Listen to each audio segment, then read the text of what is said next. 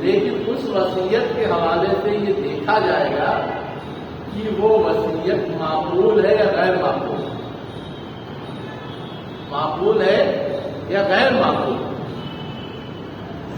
قرض میں معقول غیر معقول نہیں دیکھا جائے گا، جو اس کے سر ہے وہ ادا کرنا ہے، جو کچھ اس نے کیا وہ غلط، اس کے ادا نہ کرنے سے دوسرے کا حق مارا جائے گا، لیکن وصیت میں دیکھا جائے گا، اس لیے کہ وصیت میں جو وراثت پانے والے ہیں ان کا بھی حق ہے مرنے والے کے مال میں۔ اب اس نے 100% کی وصیت کر دی، دے دینا مدرسہ فیض العلوم کو، دے دیں گے؟ نہیں دے سکتے۔ وصیت کے لیے اختیار صرف 1/3 میں ہے، یہ یہاں نہیں لکھا ہے کہ اللہ کے رسول نے وضاحت کی، اللہ کے رسول نے کیا کیا ہے؟ وضاحت کی ہے کہ وصیت صرف 1/3 میں کیا جا سکتا ہے، اس سے زیادہ اگر وصیت ہے وہ الگ، وہ نافذ نہیں ہوتی، اس لیے کہ اس سے زیادہ وصیت سے ورثہ کا حق مارا جا سکتا ہے۔ ہاں اگر ورثہ راضی ہے کہ ہم اپنی وراثت نہیں لیں گے اور میرے والدین کی وصیت ہی نافذ کر دی جائے تو یہ گویا ان کی طرف سے دینا ہوگا، یہ کیا ہوگا؟ ان کی طرف سے دینا ہوگا، اور ساتھ ساتھ وصیت کا نفاذ بھی سمجھا جائے گا، لیکن اصولی طور پہ اللہ نے اور اس کے رسول نے ان کے حق کا تحفظ کیا ہے۔ کیا کیا ہے؟ ان کے حق کا تحفظ کیا ہے، ان کا حق طے بھی کیا ہے اور پابند کیا ہے وصیت 1/3 سے زیادہ نہیں ہو سکتی۔ تو یہ بات بھی یہاں سمجھنے کی ہے۔ ٹائم کے حوالے سے ہم اور آپ تھوڑا سا کنفیوز ہوتے ہیں، تو اس سلسلے میں ایک بات اور سمجھنے کی ہے۔ ہاں لین دین دونوں کو بولتے ہیں، لیکن جس میں آنے والا وہ تو وراثت میں جڑ جائے گا، اس میں کیا ادا کرنا ہے؟ اس میں تو اور فائدہ ہی ہوگا۔ جو دینا ہے اصل تو وہ ذمہ داری ہے نا۔ تو یہاں عام طور سے مفہوم دینے والے قرض کا لیا گیا ہے، جو واپس آنے والا قرض ہے وہ تو ایڈ ہو جائے گا، تو اس کے دینے لینے کا مسئلہ نہیں ہے۔ میں جو چیز کہہ رہا تھا کہ عموماً ہم نے کسی سے کوئی چیز لی، پیسہ لیا، سامان لیا، وہ قرض کاؤنٹ ہوتا ہے، لیکن اگر کوئی فرض واجب ہے جس کی ادائیگی نہیں ہوئی ہے تو وہ اس میں کاؤنٹ ہوگا یا نہیں؟ فار ایگزامپل ایک شخص شادی کرتا ہے، اس کے اوپر مہر لازم ہے، اب اس نے مہر ادا نہیں کی، بیوی اس کی حیات ہے، اب یہ جو مہر اس کے اوپر لازم ہے یہ اس کے ترکے سے پہلے ادا کیا جائے گا، بچے گا تب؟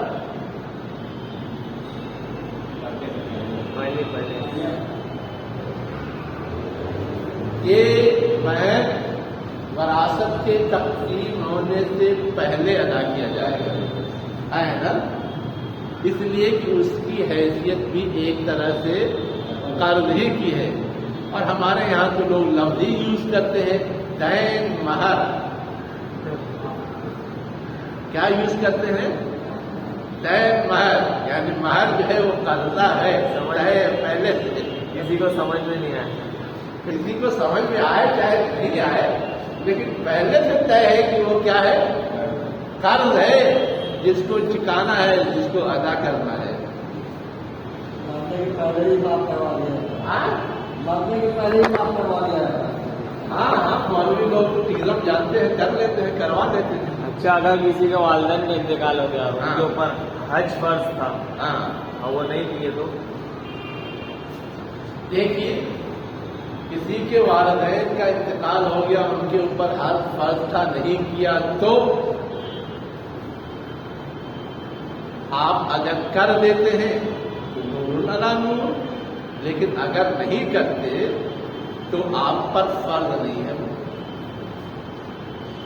اس لیے کہ جو حق دوسروں کا ہے وہ تو معاف نہیں ہوتا، اس لیے اس کی ادائیگی لازم ہے، لیکن حق کسی دوسرے کا حق نہیں ہے، وہ اللہ کا حق ہے اور اللہ اپنا حق معاف کر سکتا ہے نا، اس لیے وہ بندوں پر لازم نہیں کیا گیا ہے، آپشنل ہے، بعد میں ہم حج کرنا چاہیں والدین کی طرف سے کر سکتے ہیں، ہے نا، لیکن اسے لازم نہیں کیا گیا ہے، اختیاری چھوڑا گیا ہے، لیکن جو کسی کا باقی ہے، چاہے وہ بیوی ہی ہے چاہے کوئی اور ہے، تو وہ حقوق العباد سے متعلق ہے، وہ معاف نہیں ہوگا، وہ ادا کرنا ہی کرنا، یہ فرق ہے دونوں،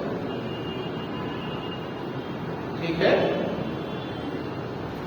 چلیے، تو وصیت اور دین سے متعلق کچھ موٹی موٹی یہ دو چار باتیں تھیں جو سمجھنا ضروری تھا، اس لیے میں نے اس میں وضاحت کر دی۔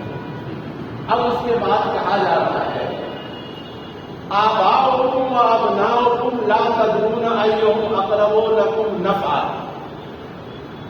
تمہارے باپ دادا ہو یا تمہارے بیٹے ہو، لا تدرون تم نہیں جانتے، ایہم ان میں سے کون، اقرب لکم تم سے زیادہ قریب ہے، نفعا نفع کے لحاظ سے، یعنی فائدہ پہنچانے کے لحاظ سے یا فائدہ حاصل کرنے کے لحاظ سے، دونوں مفہوم دیا جاتا ہے، فائدہ پہنچانے کے لحاظ سے یا فائدہ حاصل کرنے کے لحاظ سے کون قریب ہے تم نہیں جانتے۔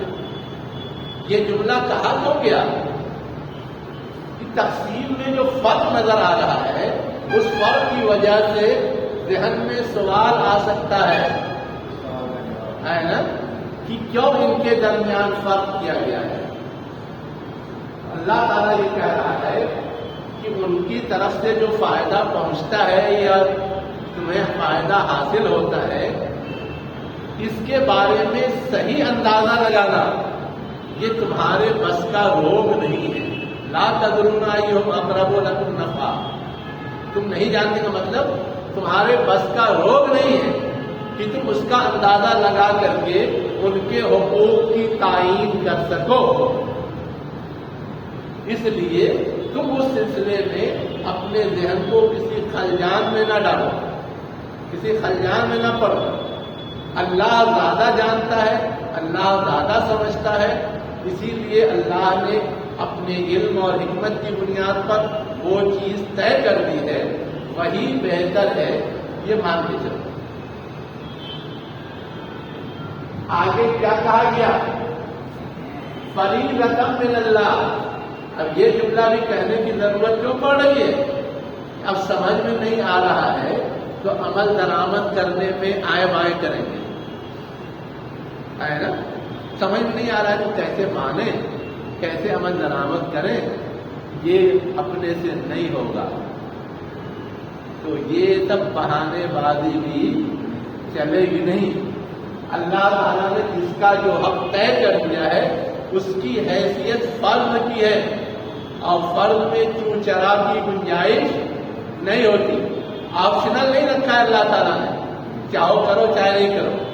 اللہ تعالیٰ نے جو حکم دیا ہے فرض کے حوالے سے اس میں اختیار کی بھی گنجائش نہیں ہے۔ ہم چاہیں تو نماز پڑھیں چاہے تو نہ پڑھیں، ہے حق ہم کو، ہم چاہیں تو روزہ رکھیں چاہے تو نہ رکھیں، ہے حق ہم کو۔ ہم نہیں پڑھیں گے پکڑے جائیں گے، ہم نہیں روزہ رکھیں گے پکڑے جائیں گے، سزا دی جائے گی۔ ویسے ہی یہ وراثت میں جس کا جو حصہ رکھا گیا ہے وہ ادا کرنا ہے، اگر نہیں سمجھ میں آ رہا ہے تو نہیں عمل درآمد کریں گے، پکڑے جائیں گے، چھٹکارا نہیں، چھٹی نہیں۔ اسی لیے یہ تعبیر ہے فریضۃ من اللہ، اللہ کی طرف سے یہ فرض ہے، لازم ہے، واجب ہے۔ ان اللہ کان علیما حکیما، بے شک اللہ کیا ہے، جاننے والا، حکمت والا، یہ میں پہلے بتا دوں۔ اب اس کے بعد جو سب سے قریبی تھے خون کے لحاظ سے، بیٹا بیٹی اور ماں باپ، ان کا حصہ بتا دیا گیا اس آیت میں۔ اب اس کے بعد جو قریبی ہے وہ بیوی، میاں بیوی، یہ خونی رشتہ تو نہیں ہوتا، لیکن قربت کے دوسرے اسباب ہوتے ہیں، اس لیے یہ بھی اہمیت کے لحاظ سے زیادہ اہم ہے۔ اب اس کے بعد اس کے بارے میں بیان کیا جا رہا ہے، کیا وَلَكُمْ نِصْفُ مَا تَرَكَ أَزْوَاجُكُمْ إِن لَّمْ يَكُن لَّهُنَّ وَلَدٌ۔ اگر کوئی لڑکا نہ ہو یا اولاد نہ ہو تو جو کچھ چھوڑا ہے اس کا آدھا تمہارا۔ ہاں؟ اگر بیوی کی وراثت بڑھ رہی ہے، بیٹا نہیں ہے تو شوہر کا ہوگا، اور اگر شوہر کی وراثت بڑھ رہی ہے، کیا کہتے ہیں، بیٹا نہیں ہے تو بیوی کا ہوگا، باقی بچے گا تو پھر بھائی بہن اور دوسرے لوگ پائیں گے، آدھا جو بچے گا وہ بھی آگے آ رہا ہے۔ فَإِن كَانَ لَهُنَّ وَلَدٌ، اور اگر ان کے پاس کیا ہو، بیٹا ہو، فَلَكُمُ الرُّبُعُ، تو ان کو کیا ملے گا، 1/4۔ اگر بیٹا ہے تو 1/4 مما ترکنا، جو انہوں نے چھوڑا ہو، من بعد وصیت یوصینا بہا أو دین، یہاں بھی وہی شرط ہے، یہاں بھی کیا ہے، وہی شرط ہے کہ پہلے وصیت نافذ کی جائے گی اس نے کیا ہو، اور قرض ادا کیا جائے گا، اس کے بعد وراثت کر دیں گے۔ اب آگے کیا کہا جا رہا ہے، وَلَهُنَّ الرُّبُعُ، اور ان کے لیے 1/4 ہے جو تم چھوڑو۔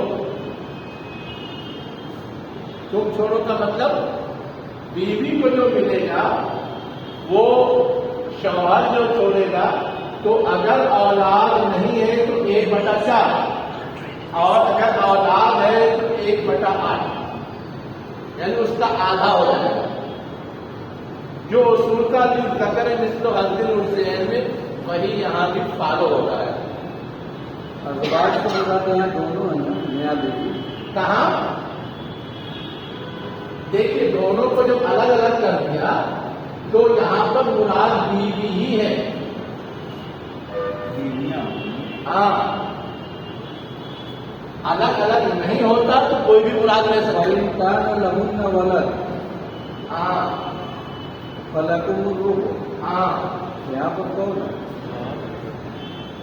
لیکن یہاں پر جو ہے بیوی ہے۔ بیوی ہاں، لہن لہنا ہے، بیوی ہے۔ یہاں سے الگ کر دیں گے۔ ہاں، کر دیا۔ اب آگے کیا کہا جا رہا ہے کہ جو شوہر چھوڑے اس کا 8واں، یہاں بھی وہ شرط باقی من بعد وصیت توصون بہا أو دین، یعنی یہ شرط کی وصیت پوری کی جائے گی، قرض پوری کی جائے گی، ہر جگہ ہے۔ اب یہاں پر ایک نیا مسئلہ آ رہا ہے، وَإِن كَانَ رَجُلٌ يُورَثُ كَلَالَةً، اگر کوئی ایسا آدمی ہو جس کا وارث ہوا جا رہا ہو کلالہ کی شکل میں، یا کوئی عورت ہو، اس کے بعد یہی جملہ انڈرسٹوڈ ہے، تورثو کلالۃ، یا کوئی عورت ہو اور اس کا وارث ہوا جا رہا ہو کلالہ کی شکل میں۔ اصل پہلے کلالہ سمجھنے کی ضرورت ہے، تو یہ مسئلہ خود بخود سمجھ میں آ جائے گا۔ کلالہ بولتے کس کو ہے؟ جس کے نہ ماں باپ ہو نہ بیٹا بیٹی، نہ ماں باپ ہو، نہ بیٹا بیٹی ہو، نہ بیوی ہو، شوہر بھی۔ قریبی رشتے دار۔ اوپر جتنے حصے بتائے گئے نا، بیٹا بیٹی، باپ ماں اور شوہر بیوی،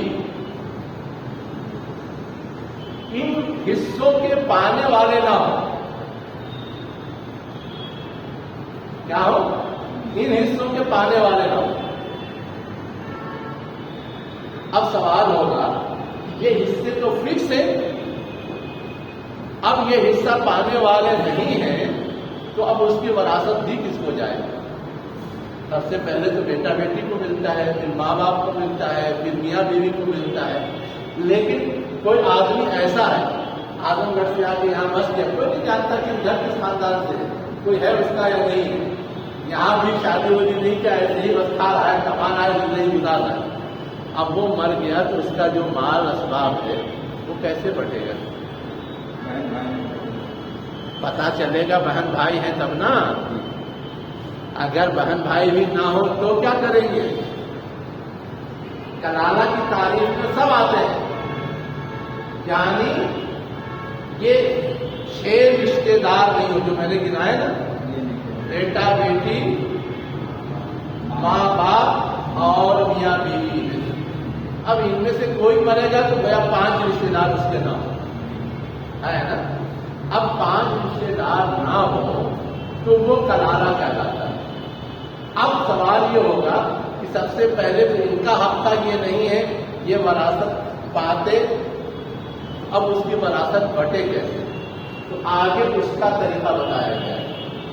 وہ صورت مرد ہو تو بھی پیش آ سکتی ہے، عورت ہو تو بھی پیش آ سکتی ہے. اسی لیے دونوں لفظ آئے ہیں کہ کان رجل یورث و کلالہ.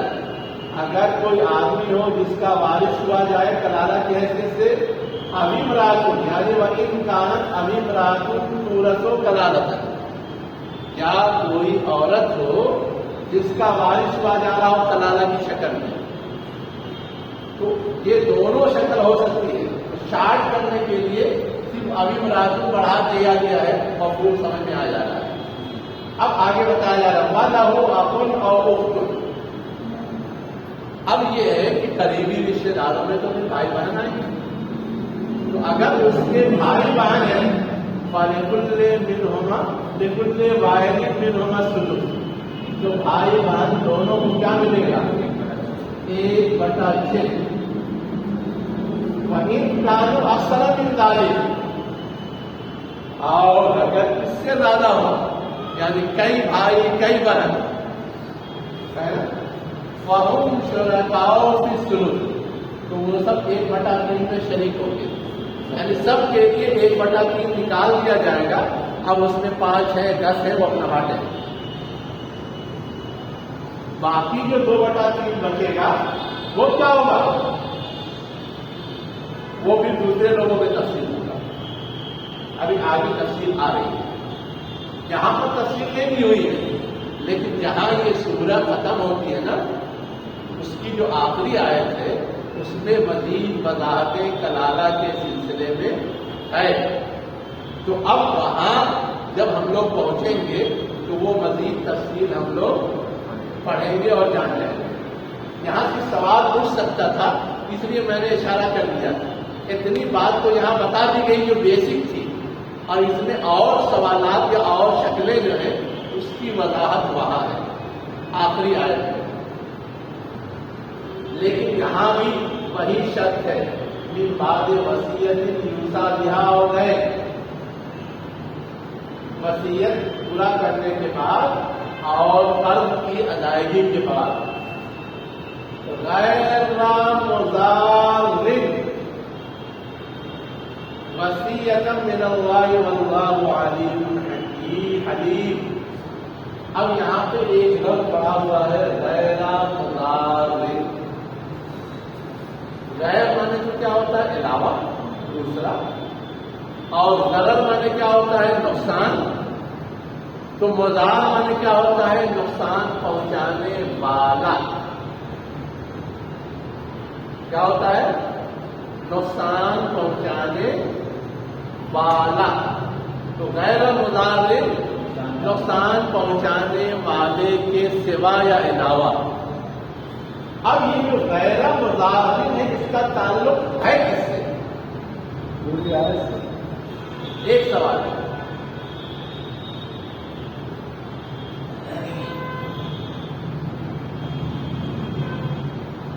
یعنی یہ پورا ترکہ تقسیم ہوگا، اس تقسیم میں کسی کو نقصان پہنچانے کی کوشش نہ کی گئی ہو، کسی کو نقصان پہنچانے کی کوشش نہ کی گئی ہو۔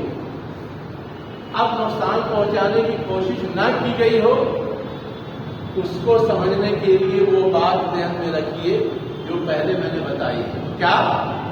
مثلا ہم کسی سے ناراض ہیں، اس کو وراثت میں حصہ زیادہ نہیں پانے دینا چاہتے، کسی کے حق میں وصیت کر دی، چل تیرا میرا آدھا رہے گا، اب وارثین کو گویا کم ملے گا۔ اسی کو درست کرنے کے لیے اللہ کے رسول نے وہ وضاحت دی کہ 1/3 سے زیادہ میں وصیت نہیں ہو سکتی۔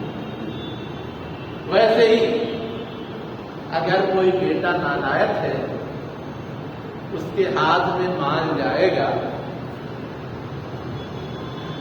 تو برباد کرے گا، اس بربادی سے بچانے کے لیے کسی کو زیادہ دے گا، یہ بھی مضار ہوگا، اس کی بھی اجازت نہیں ہے۔ لائق نالائق کے حوالے سے حق نہیں مارا جا سکتا، حق سب کو برابر ملے گا۔ ویسے ہی ایک شکل اور ہوتی ہے، کیا ہوتی ہے؟ کوئی بہت چالاک دوست ہے، کیا ہے؟ چالاک دوست ہے، اس سے قرض کا لین دین ایسا کر لیا کہ مال اس کا سارا ادھر چلا گیا۔ اب اس میں اس دوست کی بھی شرارت ہو سکتی ہے اور ہماری بھی ہو سکتی ہے۔ ہم نے زندگی میں کسی کو کچھ دے دیا، لوٹا دیا، کوئی ہم سے پوچھ سکتا ہے، لیکن اگر ہماری نیت یہ ہے، یہ سب بدمعاش ہے، نالائق ہے، ان کو پیسہ نہیں ملنا چاہیے، ان کو وراثت نہیں پہنچنی چاہیے، اور اس نے زندگی بھر مجھ پہ احسان کیا ہے، کچھ اس کا بھلا ہو جانا چاہیے، اٹھا کے دے دیا۔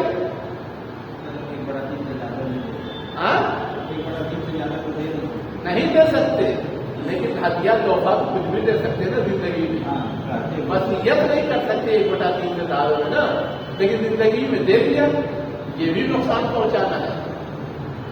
تو نقصان پہنچانے کی بہت ساری شکلیں ہو سکتی ہیں، یہاں صرف ایک اصولی بات نہیں دیا، بتا دیا کہ جو اس کی وراثت بٹنے والی ہے، اس کا کوئی عمل، اس کی کوئی حرکت کسی کو نقصان پہنچانے والی نہیں ہونی چاہیے۔ اگر اس کا عمل یا اس کی حرکت نقصان پہنچانے والی ہے تو اس کو درست کیا جائے گا۔ درست کرنے کے لیے کچھ تو اصول اللہ کے رسول نے بتا دیے، اور اس کے بعد پھر بہت سارے اختیارات وقت کے حکمران کو دیے گئے ہیں، وقت کے حکمران کو دیے گئے ہیں۔ الٹی سیدھی کوئی حرکت اگر ہوئی ہے تو اس کو درست کر کے تب یہ شرعی احکام نافذ کریں۔ مطلب یہ ہے کہ قانون راضی کی خلاف ورزی نہیں ہوتی، بالکل غیر متعدد کسی کی کہا گیا ہے۔ ٹھیک، اور آگے اللہ کیا کہہ رہا ہے؟ وصیۃ من اللہ، یہ بات کیا ہے؟ اللہ کی طرف سے بطور تاکید ہے، بطور اہتمام ہے،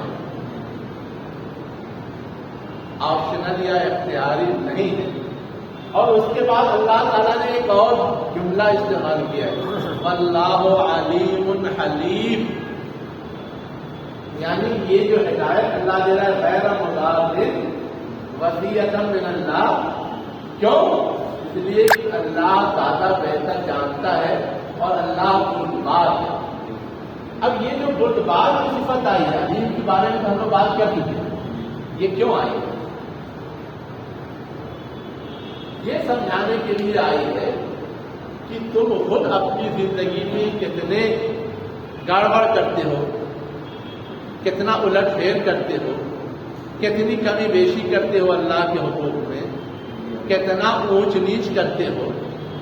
اگر اس پر اللہ پکڑ کرے تو تم ایک دن بھی صحیح سالم رہ پاؤ گے؟ نہیں رہ پاؤ گے۔ لیکن ان ساری چیزوں کو اللہ انگیز کرتا ہے، برداشت کرتا ہے، ٹالتا ہے، نیگلیکٹ کرتا ہے۔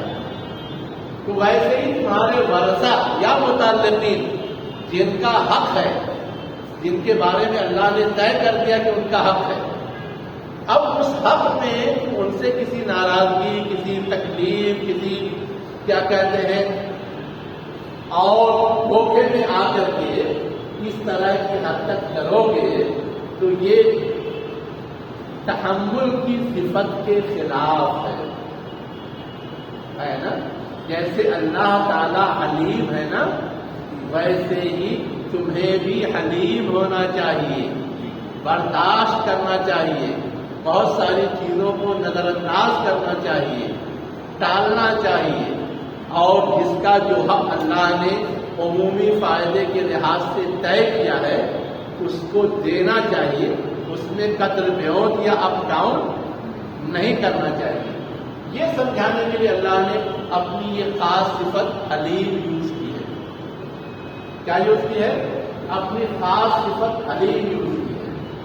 اب اس کے بعد اللہ تعالیٰ مزید تاکید کے طور پہ کیا کہہ رہا ہے کہ یہ جتنی ہدایات میں نے دی ہیں تلک حدود اللہ، یہ سب کیا ہے؟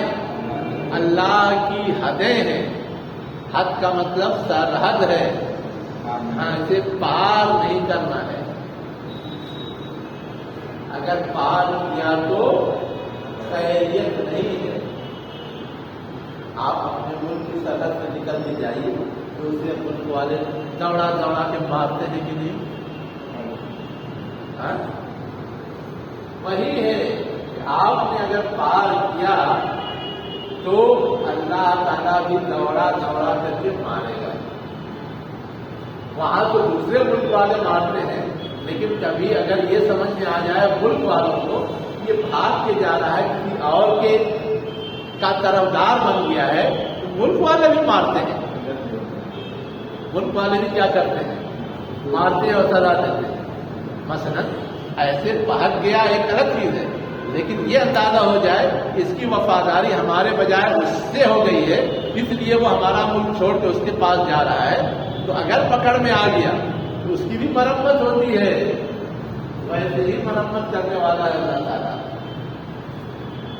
وَمَن يُطِعِ اللَّهَ وَرَسُولَهُ، اور جس نے اللہ اور اس کے رسول کے اطاعت کا مطلب حدود اللہ کی پاسداری کی، جو دخل ہو جنات تجری من تحتہا الانہار، تو اللہ تعالیٰ کیا کرے گا؟ اسے ایسے باغات میں داخل کرے گا جس کے نیچے نہریں بہتی ہوں گی. خالدین فیہا، وہ اس میں ہمیشہ رہیں گے. وذالک الفوز العظیم، اور یہی بڑی کامیابی ہے.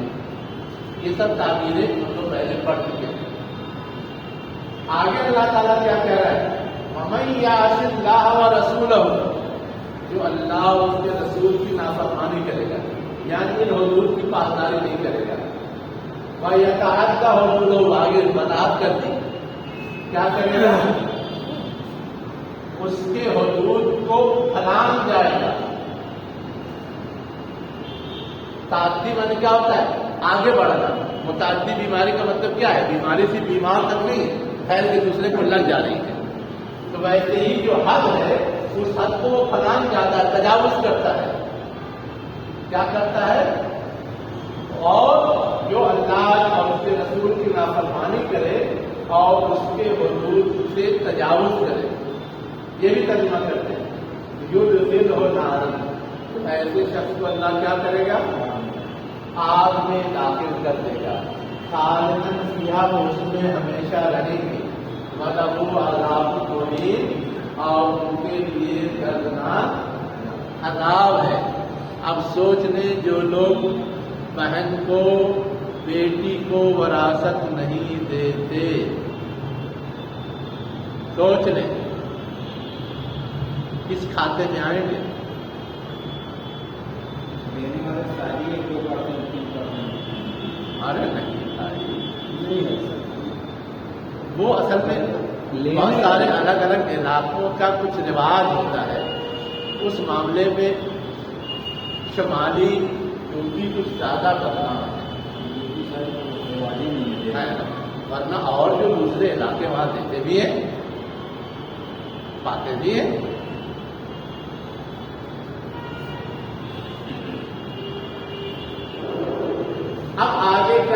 جا رہا ہے واللاتی یأتین الفاحشۃ من نسائکم فاستشهدوا علیہن اربعۃ منکم فإن شهدوا فأمسكوهن في البيوت حتى يتوفاهن الموت أو يجعل الله لهن سبيلا.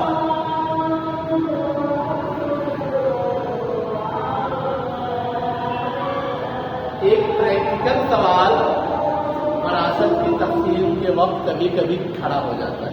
کیا کہ جو لوگ وراثت پانے والے ہیں وہ معقول ہیں، ٹھیک لے جائیں اپنی وراثت، لیکن اگر کوئی غیر معقول ہے، ایک تو غیر معقول یہ ہے کہ بشری کمزوریوں سے بہت ساری چیزیں ہو جاتی ہیں، اور ایک یہ ہے کہ کوئی ایسا معاملہ ظاہر ہو جائے جو ناقابل برداشت ہو، جس کی ایک ابھری ہوئی شکل یہ ہے،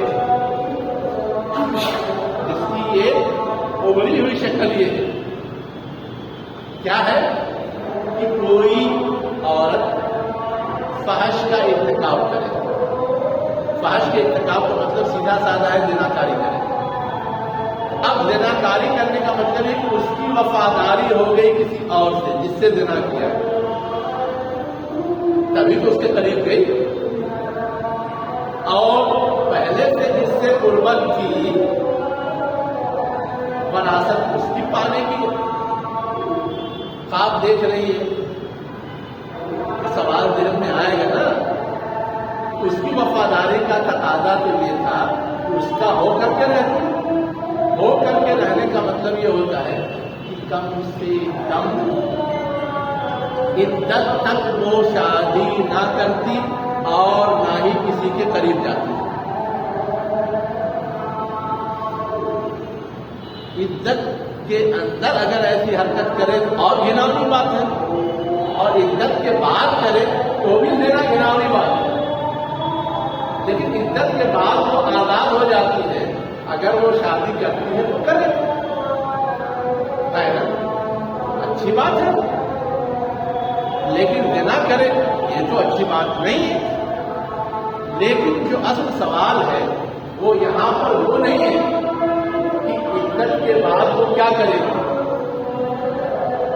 عدت سے پہلے یا شوہر کی موجودگی میں اگر اس کی حرکت ایسی سامنے آتی ہے تو کیا کیا جائے گا، تو کیا کیا جائے گا. مان لیا زندگی میں اس نے ایسی حرکت کی اور میرا انتقال ہو گیا، اب وراثت بچنے والی ہے، بیوی تو تھی دعویٰ لے کے کھڑی ہوگی، لیکن لوگ کہیں گے ارے ماں اس کے رہتے ہوئے تو اس نے دوسرے سے آشنائی کی اور آج حق لینے کے لیے اس نے رشتہ جتا رہی ہے. دینے کو ذہن تیار ہوگا نہیں ہوگا. ایسی صورت میں کیا ہو ایک سوال ہے، لیکن ایسی صورت میں کیا ہو اس سوال کو حل تو بعد میں کیا جائے گا. پہلے جو یہ بات ہے یہ ثابت ہونی چاہیے کہ وہ بات اپنی جگہ صحیح ہے یا غلط ہے، یہ چیک ہونا چاہیے. اگر صحیح ہے تب تو اس کی بنیاد پر کچھ سوچنے کی ضرورت ہے، اگر وہ بات سرے سے غلط ہے تو اس کی بنیاد پر کچھ سوچنے کی ضرورت نہیں رہ جائے گی. وہی کہا جا رہا ہے کہ وہ عورتیں جو فحش کا ارتکاب کریں من نسائکم تمہاری عورتوں میں سے فاستشہدوا علیہن اربعۃ منکم، تو پہلے اس میں گواہ چاہو، یعنی اس کو کنفرم کرو، اور ایک گواہی دو گواہی تین گواہی نہیں، 4 گواہی، اور وہ 4 گواہی بھی کسی خیرے غیرے نٹھو خیرے کی نہیں، منکم تم میں سے ہونا چاہیے. ورنہ آج کل لڑکیوں کو بتا کے دے جاتے کوئی کافی کھڑا ہو کے گواہی دے، ہم کہیں ہاں گواہی تو دی، یہ سب نہیں چلنے والا ہے. ہاں دشمن کو برباد کرنے کے لیے بہتانے کے لیے کچھ بھی کہہ سکتے ہیں. منکم کی شرط ہے کیا ہے، ان پر 4 گواہ چاہو اپنے میں سے، فاستشهدوا فإن شهدوا، بس اگر وہ گواہی دے دیں، فأمسكوهن، تو ان کو کیا کرو؟ روک لو، پھر بیوت گھروں میں۔ اب اس کو ہم کہہ سکتے ہیں کہ آج کل کیا ہے کہ اصطلاح چلتی، گھر میں قید کر دیا جاتا ہے، نظر بند کرنا۔ جیسے بہت سارے کشمیری نیتاؤں کو ان کے گھر ہی میں قید کر دیا گیا ہے، تو نظر بندی کی ایک شکل ہے۔ کہیں حتیٰ یتوفاہم الموت، یہاں تک کہ موت انہیں پورا لے لے، یعنی وہ مر جائے، اسی حال میں نظر بندی کی حالت میں۔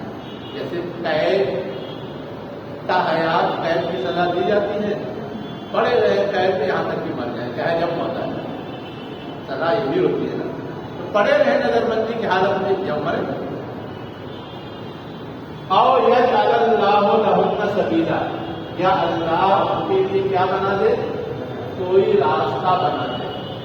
اب یہ جو بات ہے، یہ بات کہی گئی تھی جس وقت، اس وقت تک کوئی قانون پہلے سے نہیں پایا جاتا تھا، تو ایک عبوری قانون کے طور پہ یہ ہدایت دی گئی، لیکن یہ کہہ دیا گیا کہ یہ عبوری ہے، اللہ تعالیٰ ان کے لیے کوئی راستہ بنا دے۔ یہ خود اشارہ تھا کہ ابھی کچھ اور شکل ہو سکتی ہے، تو یہ ہدایت گویا عارضی ہے کہ ان کو نظر بند کیا جائے یا گھر میں قید کیا جائے، آگے اللہ مزید ہدایت دے گا کیا کرنا ہے۔ تو وہ ہدایت قرآن میں دوسری جگہ موجود ہے، اس کے آنے کے بعد یہ بات جو تھی کہ گھر میں نظر بند کر دیا جائے، یہ ختم ہو گئی ہے نا، یہ کیا ہو گئی ہے؟ ختم ہو گئی ہے۔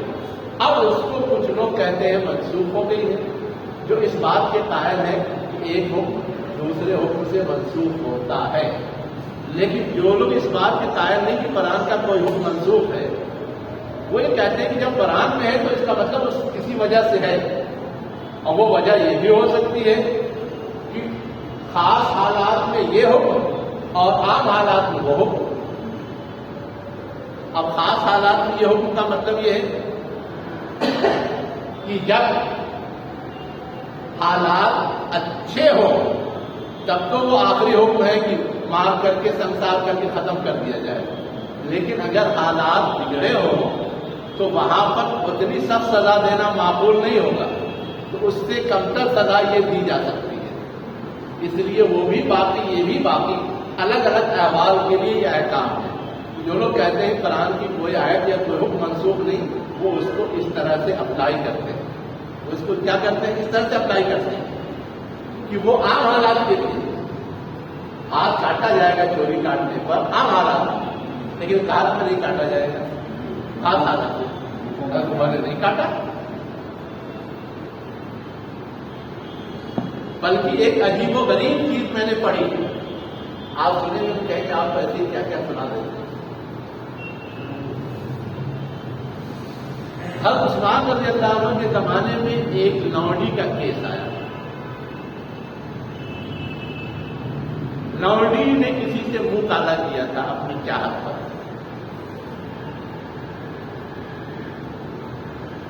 اب سوال یہ تھا کہ اس پر حد جاری ہو کہ نہیں، آدھی حد تو ہے،